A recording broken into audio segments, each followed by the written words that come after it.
Good morning, everybody. It's so nice to be together on the first full day of our retreat, in which we've taken up the topic finding balance, finding peace, equanimity in a challenging world.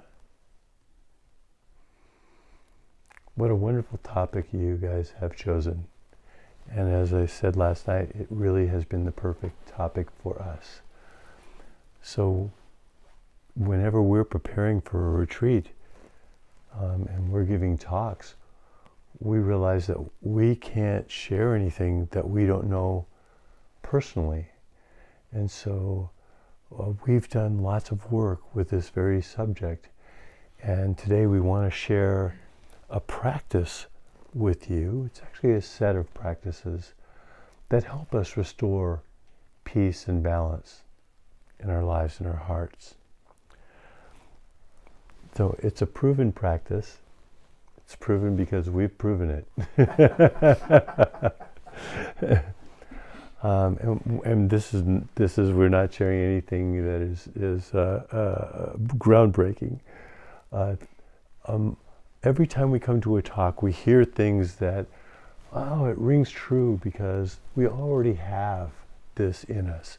We just sometimes forget to apply these things in daily life, particularly in really challenging situations.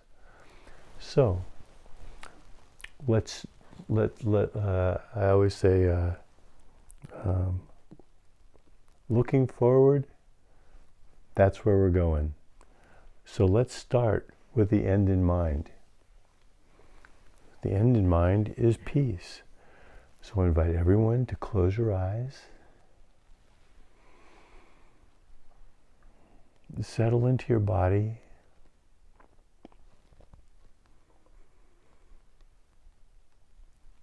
And be peace. Be at peace right now. With each breath, breathing in, I calm my body, breathing out. I calm my body, breathing in peace.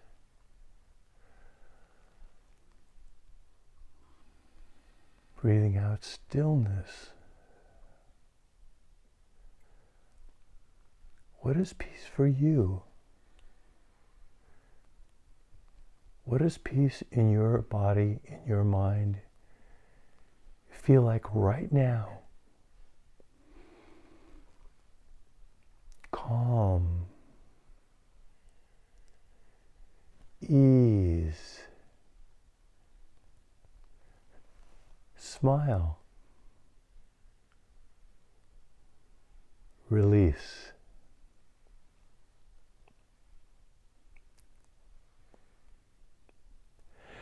Peace is a state of mental and physical tranquility that begins in the depths of our being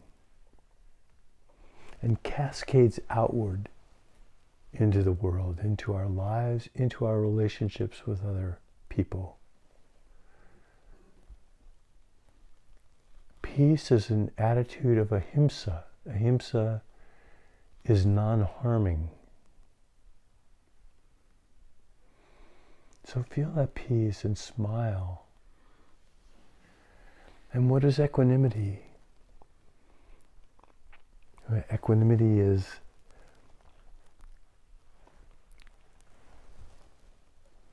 a sense of being calm and still in the midst of emotions.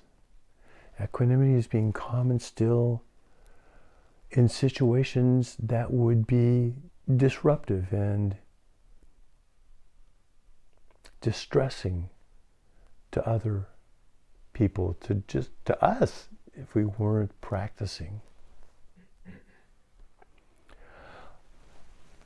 In Buddhism, equanimity is the steady, conscious realization of reality's transience. Take that in. The steady, conscious realization of reality's transience. Impermanence. Equanimity touches impermanence. And it's not just noticing that reality is transient. It's resting in that very transience. So everybody can open their eyes. So sitting next to you is a handout. If you could pick it up, I would like to lead you through it. You're going to need your pen.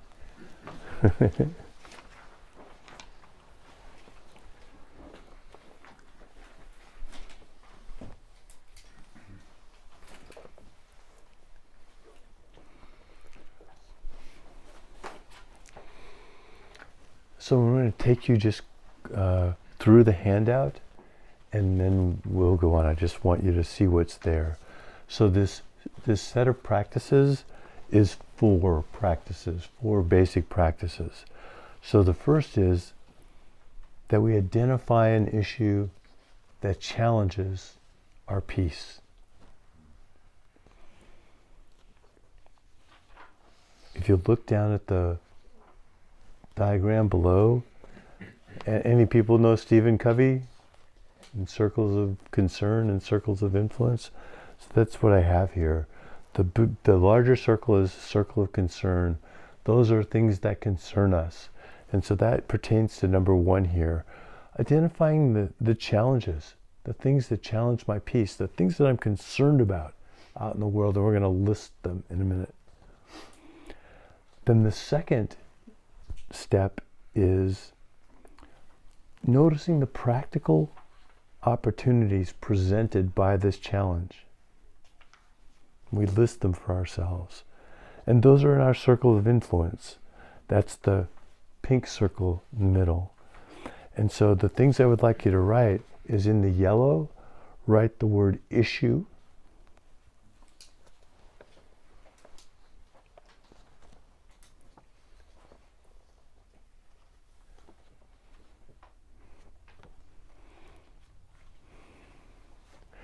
And then in the part where it points to opportunity, and there's that little circle of opportunity, just put a bunch of dots in there. Okay.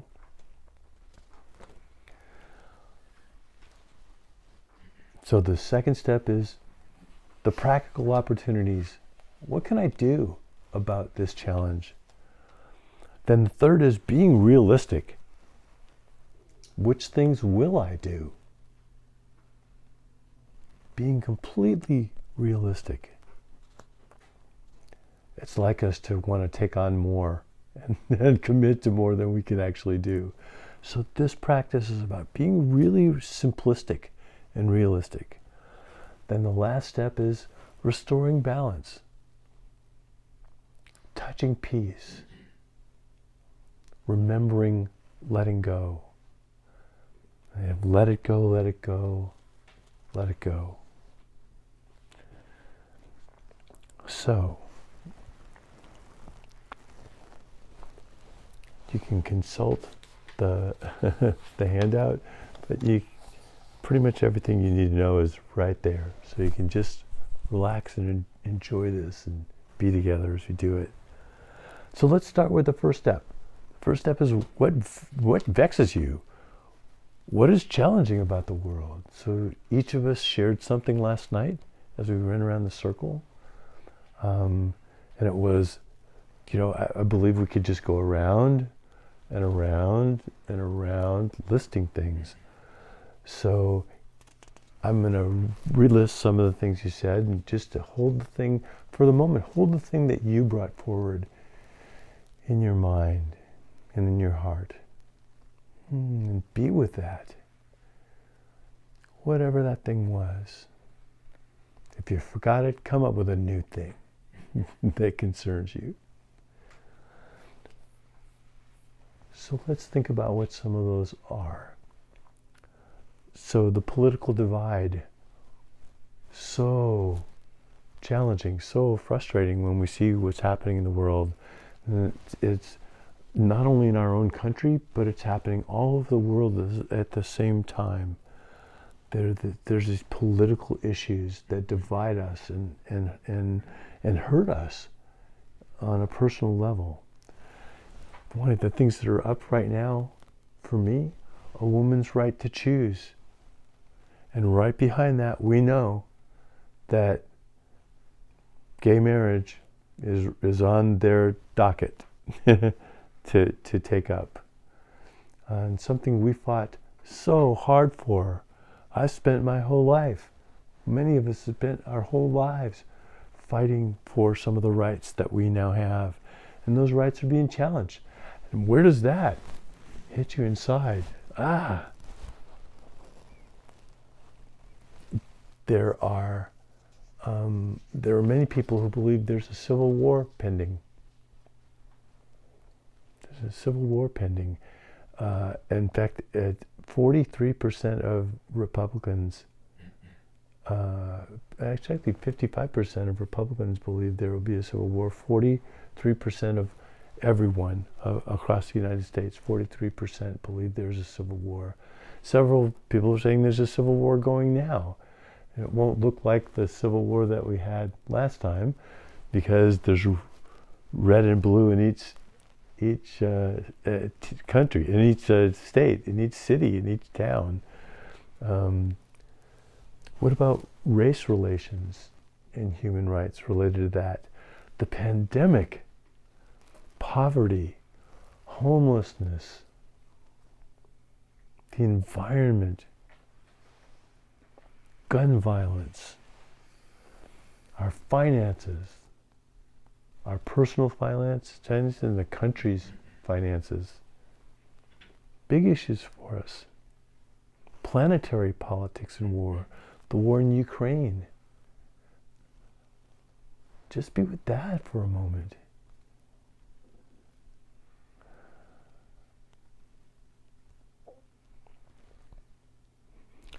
Some of us are struggling with retirement.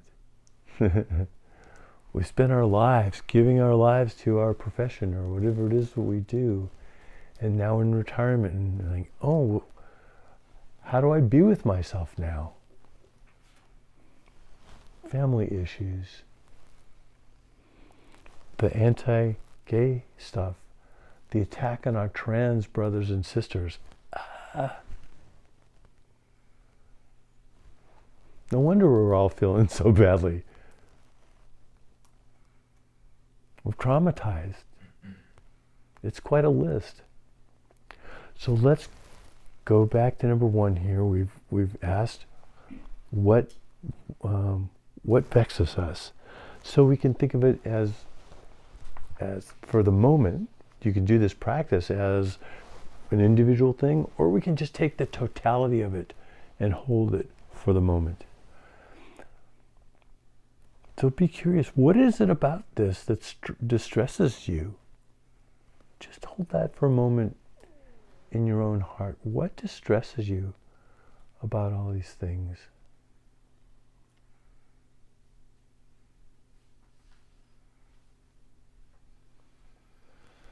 Someone mentioned last night, it's our own inhumanity toward one another.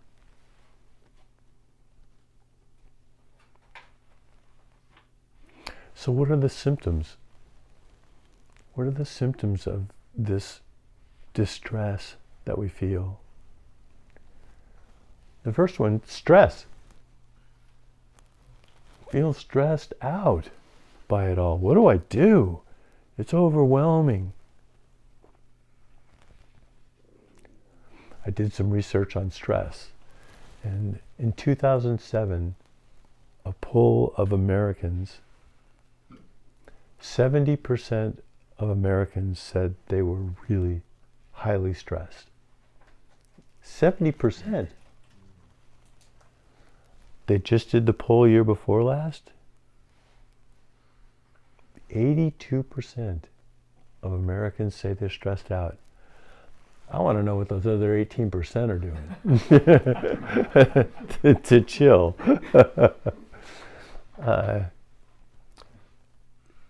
hopefully they're doing this. They're doing what we're talking about today. So we look at the symptoms. We look at like, okay, what are the symptoms of this in our own lives?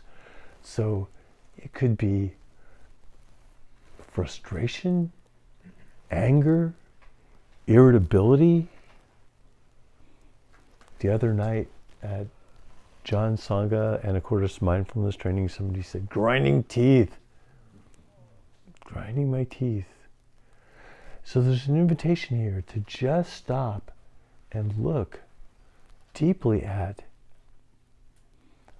what are the symptoms I'm feeling. We tend to stay in our heads about whatever the issue is. So this is the invitation to like, oh, okay, so what is it that bothers me about this?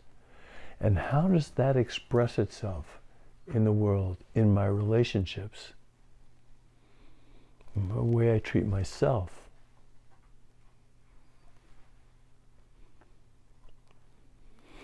And then this next step is really important. I would say it's for me, it's the most important thing that you take away is to do this. I just said we stay in our heads with it. The next step is to, where does it manifest in my body? So we've looked at where it manifests in our actions, in our relationships. So come back, let's actually practice it with it right now. And I'm going to ask you just popcorn. So let's not divide anything out. Let's take the immensity of it all. Close your eyes and hold it. All of this poverty, homelessness, war, the planet. Where does that manifest in your body? Where do you feel it in your body? And go ahead, a couple of you can just say, where do you feel that? Tight chest. Tight chest.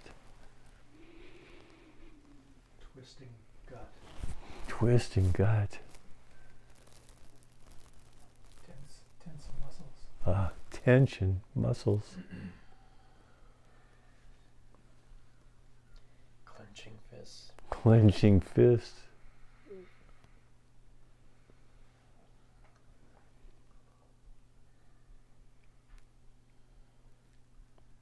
Many of us can even feel it in our groin.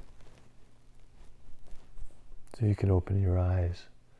So that's an important step. We're always in our head with this and we're trying to figure it out. And the reality is most of us can't do a lot about the very big questions except on a very personal, intimate level.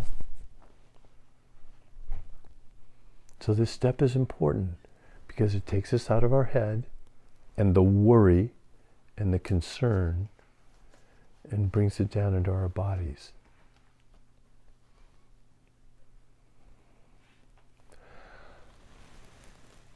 Tomorrow, John is going to talk about core suffering.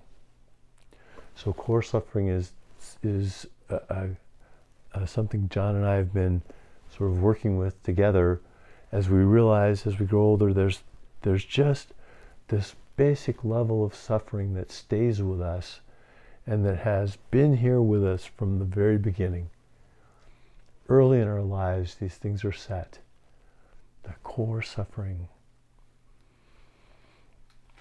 In our retreat 2 years ago online, I talked about this core suffering as like a watercolor wash.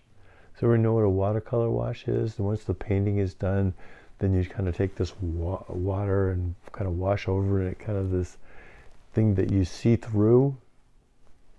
So our core suffering is what we see through to the rest of our lives. And John is going to talk about that tomorrow. We're going to take that up in more detail tomorrow, but I'll just give you an example of mine. So my core suffering has to do with not getting it wrong, needing to get it right, not disappointing people. So my core suffering arose big time this morning when John and I gave this poor man, Alan, different directions on what to do. So my core suffering was really alive for me. It's like, there it is. I did it wrong. Disappointing. So we each have this kind of wash that washes over us. For me, then it becomes anxiety. And so this morning I got to do this practice right there on my cushion, to just come back, as it would be like me to just run into my head. Like, I should have talked, John and I should have talked together beforehand, and just kind of had this conversation with, there's my core stuff. Just put that down. So the things that we've been talking about are all about our circle of concern. They're all about our circle of concern. You saw that I drew that as that yellow petal. So think of it as a flower. Your whole circle of concern is a flower. Think of it, there were many, many yellow things. They're like a daisy. So each of our issues are there. So we have the totality of it, and we have each individual issue. We can practice with these issues together, or we can practice with them one-on-one. And the process is just the same. So let's move on to the next step. And that is identifying the practical opportunities that I will undertake. What will I do? What could I do? I'm sorry. So it's not what will I do, it's what could I do? What might I do? So there are many engaged things that we could do. Let's just, and generally, kind of a lot of issues. So exposure to the media. I have learned that I've had to just stop. I've had to stop watching. I've had to stop watching CNN, because I notice I kind of get what they're saying about fake news. If you just focus on Associated Press gives you really just the facts. This is what happened, and you're left to decide about it yourselves.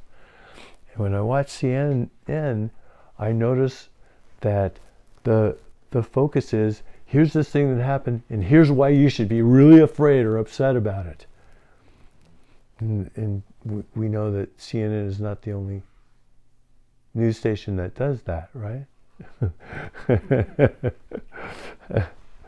There are others. So finding a source that is just the news, just what's happening in the world.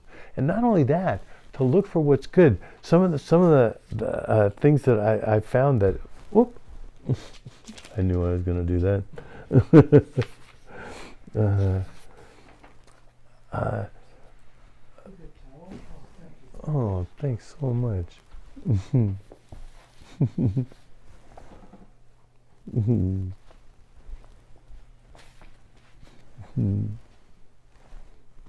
It'll soak up.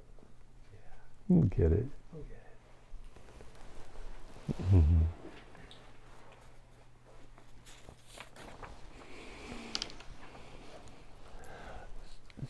So back to some of the things that we can do. So watching out for the news. So I found there's you can just look what is the good news out there.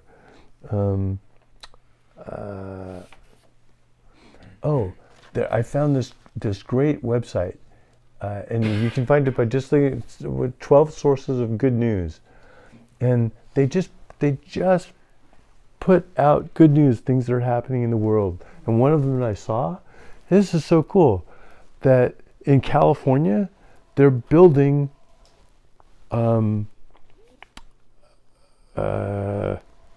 the canals. They're building, what are the things that solar panels. They're putting solar panels over the canals, to protect the water from evaporating, but also they're creating energy with the solar panels. Like, how creative is that? There's all these just great things happening all the time, and it's really, really worth it to kind of look into that, to fill our minds with what's good. Now, how many of us use our cell phone as our alarm clock? So what happens with that? We pick it up, turn off the alarm, and immediately start looking at the news. Something's popping up and grabbing our attention and saying, you should be upset about this, right from the start. So if you look at the bottom of your handout, the one I just poured water all over for myself, there's a gata down there. Remember John was talking about gatas? Here's the gata that we use as we wake up each morning, instead of filling ourselves with news. I encourage people to get an alarm clock, like the old ones, and put your phone in a different room, so you're not actually just controlled by it. We're addicted to these things, right? They just grab us. So that gata, waking up this morning, I smile. 24 brand new hours before me. Even if that's all you said as you woke up, but there's more to the gata about how we vow to be present. But even if that was the way we woke up. So for myself, I wake up with a koan. I have a lifelong koan. And that koan is, what is it to be a human being? What is human being? So when I open my eyes each morning, I ask that question. And then I spend the day answering the question with my life. This is human being. This is what it is to be a human being. So what things can we do? On issues, we can educate ourselves. We can, for those of us who, we can't take on every issue. There are things that we can do, but we can certainly vote for people that do support our issues. So it's important to get out and vote. I learned after the election in 2016 that a whole lot of people, particularly people in their 30s and 40s, didn't even go vote. They thought it just wasn't worth it to do that. And it's been painful for me that many people in the generation following some of us older guys that we worked so hard for didn't realize how important our rights are. Didn't realize how important it is to protect them. And we've let go of them. I always said in 2016 the election was not about those two people running. It was about the Supreme Court. So our vote is really important. Our vote is really important.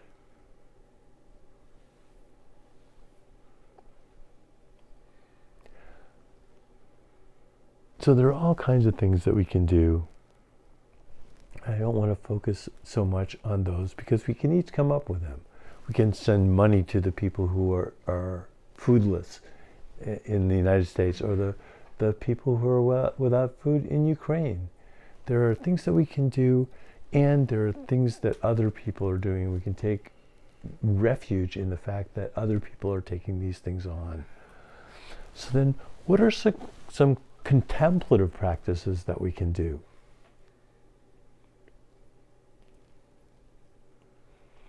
The first one is what we were talking about earlier, being with the sensations in our body.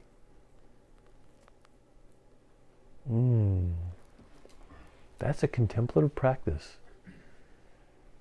Here it is, right here. It's in my chest, it's pressing out, it's caving in, it's in my gut, it's twisting, clenching. It's a really important practice.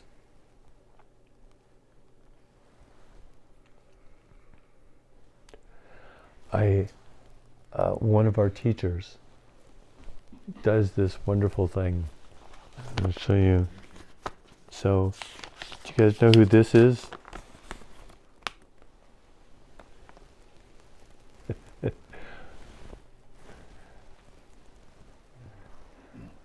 That's Lucy.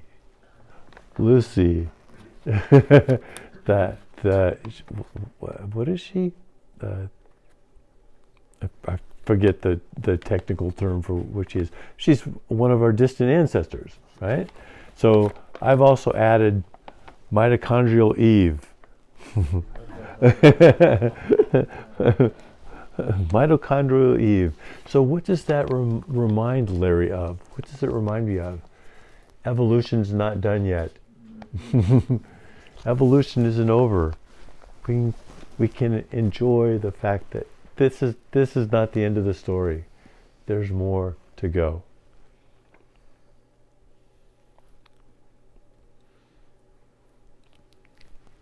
I'm going to talk about a couple of practices that you may not have heard of that are really important in my life. Has anyone heard of Tonglen? Tonglen? So Tonglen is a practice of breathing in, breathing in like the distress or the heaviness or the upset, and breathing out peace. Breathing in Ukraine and breathing out peace to them. Breathing in Ukraine and breathing out peace to the Russians and the Ukrainians, the people, as well as the leaders. Breathing in and out. Breathing in homelessness and breathing out nourishment.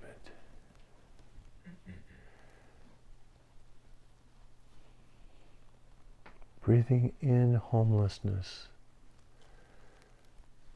Breathing out kindness, compassion, a place to live, food to eat. Our intentions. With Tonglen, we breathe in the distress and breathe out the aspiration and the intention. It's a lovely practice, and it's always available. What do we normally do when we start to think about homelessness? Oh, this problem, this issue, everybody's on the street, people are, don't have food, people are blocking the doors. What? Come back. So just come back and be compassionate to yourself and to those. Breathing out care, compassion. Another practice is metta. It's a practice of loving kindness. So, saying, may you be filled with loving kindness.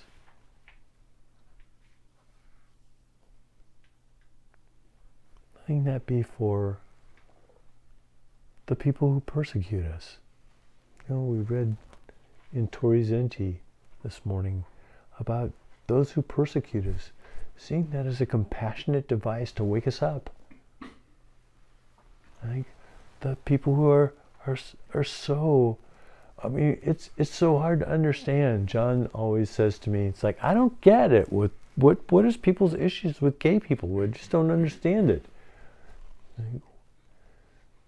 So we take that confusion and we breathe out loving kindness to them. Not a week goes by that I don't see some preacher in a pulpit saying that LGBT people should be killed. Should be killed and sanctioning that. And wanting to have us eliminated. Doesn't mean that we don't do what's necessary to fight back and to do what we can to change the conversation, but we can breathe out compassion and love to those people. Really hard practice to do, but it changes you. It changes me when I'm able to offer compassion to someone. And the most important practice, bearing witness. Bearing witness. What is bearing witness? Bearing witness is what we've been doing. It's number one and number two. It's bearing witness. This is here. This is going on. There is homelessness And it's painful for me, for the people around me, for the people without homes. It's painful for our country. I bear witness to that. And there are some things that I can do, and many things that I cannot do. But I can sit in witness of it. I can hold it, not turn away from it in fear, not reject it in anger, but turn toward it in light. It's just bearing witness, it's being with it, it's not having to do anything at all other than be aware, be present, recognize, articulate for ourselves. Sometimes bearing witness is articulating it for others. So then what's the next step? The next step is, what will I do? And that's where I say, be practical. We can't do it all. There's a million things. That's what all the dots on your paper are. There's a million things that you could do. What will you do? What is upaya? What is skillful to do in this moment? Just breathing it in and identifying what can I do right now? And sometimes bearing witness is enough. Sometimes bearing witness alone is all that we can offer in this moment. We do the things we can do. We let go of the things that we can't. Because I just want to remind you, there are 7 billion of us on the planet. So we can share the load. We can share the responsibility. And we can trust that other people are sitting around rooms like this right now, having this very conversation. Whether it's in families or in organizations, other people are having this conversation. We are waking up. The planet is waking up. I believe we're waking up to the challenges. Other people are doing exactly what we're doing in this moment. We're not alone. And sometimes bearing witness is enough. The last step is to restore balance. So an important aspect of restoring balance and equanimity and peace is letting go of any attachment to an outcome. We have these specific ideas. Poverty has to be dealt with this way, and I'll only be happy if it's like that. Homelessness only happens when everybody has a home, and I can't be happy until that is the case. Or I can't be settled until we've worked out the red and blue conversation.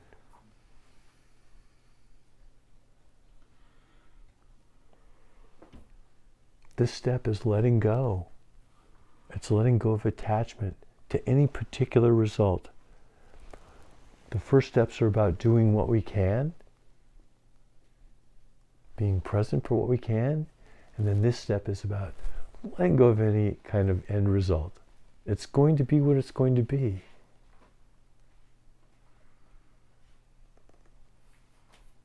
It's going to be what it's going to be.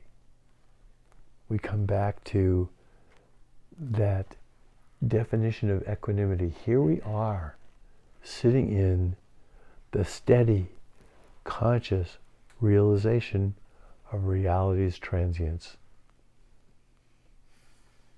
It's all happening around us. It's changing. We bring our attention forward. We bring our aspiration, and then we let go. So let's go back to where we started right now. And close your eyes and be peace. Be peace.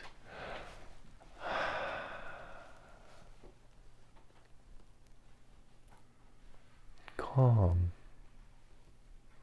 Ease. peace. Peace. Be peace. Feel peace in your body. What does peace feel like? Where is peace in your body?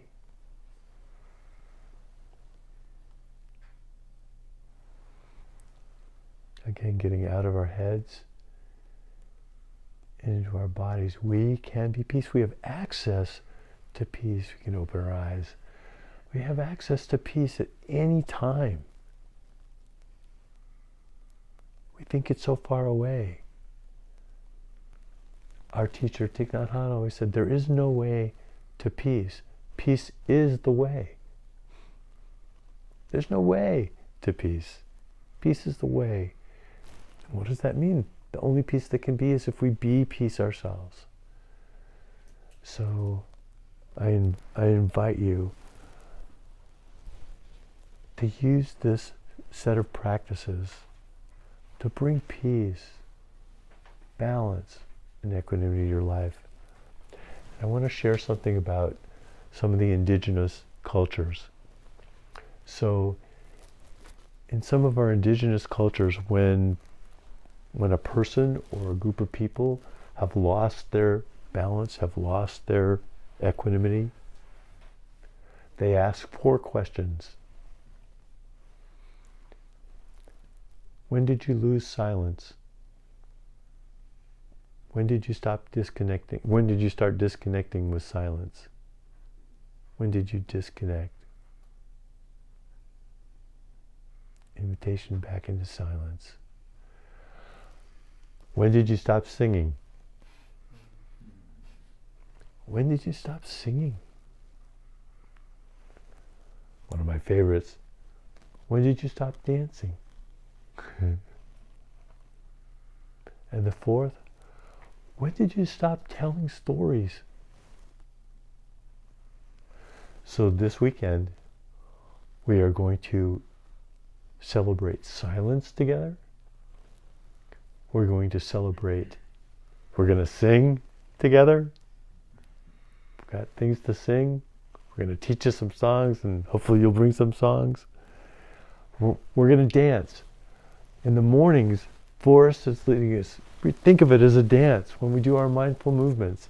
When we have Peter start our activities, our mindful movements are a dance that we're doing together. And we are going to sit around the fire and we are going to tell stories. So enjoy being with you guys. Thank you so much for inviting us. Let's enjoy silence. Let's enjoy singing. Let's enjoy dancing. And let's tell stories.